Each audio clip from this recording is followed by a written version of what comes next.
Here's the irony. I started focusing on trying to rebuild my business because we were self-employed, and the government fucked us over, let's be honest. In the fitness industry, they closed the gyms and said we had to keep fit.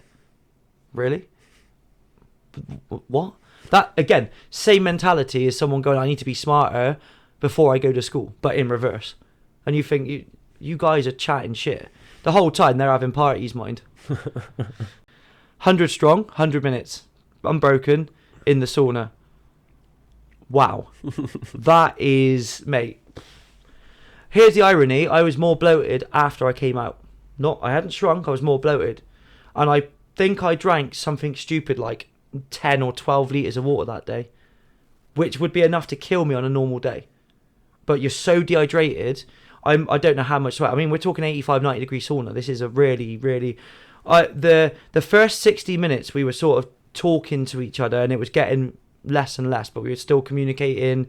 We were discussing stuff. We were keeping ourselves entertained. After 60 minutes, you started feeling real weak and shit. And we had electrolytes going in, but again, how many electrolytes can you take in before you start needing the shits? And then you go from trying to cope with the situation to trying to find coping mechanisms. Yeah, so it was coping with the time, then coping with the heat, then coping with the, okay, I'm finding this hard now.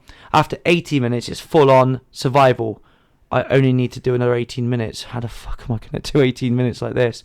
And sliding down, going from the top layer to the bottom layer, sort of like, and of course, at this point, my ADHD kind of was going off and I was all over the fucking place, but I was so fucked I could barely move. So my head was going, It was a mad experience. At 100 minutes, the photographer who'd watched the whole thing and captured some shots opened the door to cool the room down.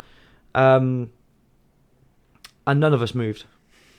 We were just sat there, just absolutely fucked. And I remember thinking, what the fuck? Of course, this was on the 8th of December 2021. So when we finally managed to move again, we got a picture of the three of us, and honestly, it looked like we'd been awake for 4 days straight, but bloated because of all the water I'd taken in.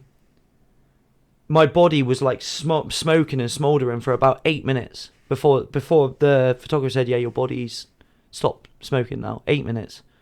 I was like, fuck. 8 minutes. That wasn't even straight away, because you got to remember, it took us like 5 minutes after they opened the door and it was cooling down. So it's about 13 minutes worth of cooling down. I was like, mate, that's... Anyway, I was ill after that, really ill. As you can imagine, my body had gone through... That was what I call a survival challenge. It wasn't an endurance challenge in the physical sense of exercising. It was purely a survival challenge.